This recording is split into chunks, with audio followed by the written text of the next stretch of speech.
Hi everyone, welcome to GK hub. Present మనం Nifty గురించి discuss చేసుకుంటున్నామండి. ఎస్టర్డే అండ్ టుడే మార్నింగ్ కూడా Nifty యొక్క లెవెల్స్ని అయితే అప్డేట్ చేయడం జరిగింది. స్ట్రాంగ్ సపోర్ట్ వచ్చేసి గ్రీన్ కలర్ ఒక జోన్ కనిపిస్తుంది కదా, ఇది సపోర్ట్ అనుకున్నాము. దాని తర్వాత 24,957 లేదా 960 అనుకోండి. ఈ యొక్క వాల్యూ ఫస్ట్ రెసిస్టెన్స్గా మనం ఫైండ్ అవుట్ చేసాం. ఏదైనా కానీ ఒక రెసిస్టెన్స్ ఏ విధంగా వర్క్ అవుతుందన్న విషయం సపోర్ట్ అండ్ రెసిస్టెన్స్ సబ్జెక్ట్ తెలిసిన వాళ్ళకి అర్థమవుతుందండి. ఎప్పుడైతే ఒక రెసిస్టెన్స్ని బ్రేక్అవుట్ ఇచ్చి సస్టైన్ అవుతుందో ఆ రెసిస్టెన్సే సపోర్ట్గా వర్క్ అవుతుంది. ఒకవేళ రెసిస్టెన్స్ని రెస్పెక్ట్ చేసి బ్రేక్అవుట్ అవ్వకపోతే అక్కడి నుంచి నిఫ్టీ కానీ ఎనీ స్టాక్ కానీ ఫాల్ అయ్యే అవకాశం ఉంటుంది. సో ఆ సబ్జెక్ట్ కూడా లైవ్లో మనం తెలుసుకుందాం. మనం అప్లై చేసిన లెవెల్స్ మనకి ఈరోజు ఏ విధంగా వర్క్ అయ్యాయో ఒకసారి బ్యాక్ టెస్ట్ చేద్దామండి. ఓకే ఫ్రెండ్స్, స్టార్ట్ చేస్తున్నాను, మీరు కూడా అబ్జర్వ్ చేయండి. రెడీ అండి? ఓకే అండి, నిఫ్టీ ఓపెన్ అవ్వడం జరిగింది. సపోర్టుకి బిలో బ్రేక్ అయితే అవ్వలేదు, గమనించండి ఒకసారి. సపోర్ట్కి బిలో అయితే బ్రేక్ అవ్వలేదు. సో ఇలా సపోర్ట్ అండ్ రెసిస్టెన్స్ని మనం ప్రీవియస్గా ఫైండ్ అవుట్ చేయడం ద్వారా బెనిఫిట్ ఏంటంటే ఆ సపోర్టు దగ్గర మనము కాల్ పొజిషన్ తీసుకోవచ్చు అన్నమాట.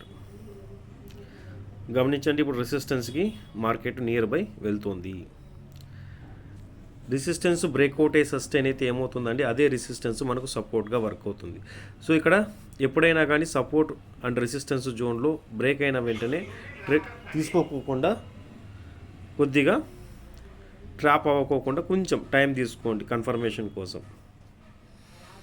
అగైన్ చూడండి, 25,000 మనము ప్రీవియస్ డే కూడా చెప్పాము. 25,000 నిఫ్టీకి స్ట్రాంగ్ జోన్ అండి, మేకార్ బ్రేక్ జోను. అలాగే సైకలాజికల్ వాల్యూ అండ్ నిఫ్టీకి 25,000 రౌండ్ ఫిగర్ వాల్యూ అని చెప్పాము.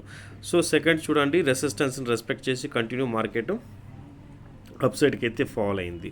సో ఇక్కడ మళ్ళీ అగైన్ సపోర్ట్ అండ్ రెసిస్టెన్స్ దగ్గర చూడండి, ట్రాప్ చేయడం జరిగింది, ఫాల్ అయింది, ఫాల్ అయ్యి వెంటనే అప్ సైడ్ సస్టైన్ అయింది. సో ఈ విధంగా ఎస్టర్డే మనం ప్రీవియస్ కానీ సపోర్ట్ అండ్ రెసిస్టెన్స్ని ఫైండ్ అవుట్ చేయడం ద్వారా మనకు ఆల్మోస్ట్ ఒక సపోర్ట్ మార్నింగే ఈ సపోర్ట్ దగ్గర నుంచి ఆల్మోస్ట్ చూడండి కంటిన్యూగా మార్కెట్ 24,875 నుంచి 25,000 వరకు ఆల్మోస్ట్ ఒక ర్యాలీ అయితే జరిగింది.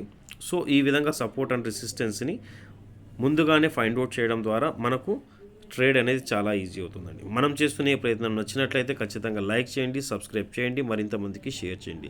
ఆల్మోస్ట్ ఎవ్రీడే మనము లెవెల్స్ అయితే 1 minute యూట్యూబ్ షార్ట్స్లో అప్లోడ్ చేస్తుంటామండి. ఇది ఎటువంటి బై ఆర్ సెల్ రికమెండేషన్ కాకపోయినా సబ్జెక్టు క్యాండిల్స్టిక్ ప్యాటర్న్ తెలుసుకోనంత వరకు కూడా ట్రేడ్ అనేది చాలా హార్డ్ అవుతుంది. సో సపోర్ట్ అండ్ రెసిస్టెన్స్ని తెలుసుకొని మీరు మంచి ప్రాఫిట్స్ ఉండాలా అండ్ రిస్క్ ట్రేడ్ నుంచి అవాయిడ్ అవ్వాలనేసి నేను చేస్తున్న ఈ ప్రయత్నం నచ్చినట్లయితే ఖచ్చితంగా సబ్స్క్రైబ్ చేసి సపోర్ట్ చేయండి. థ్యాంక్ యూ ఫ్రెండ్స్, జై హింద్.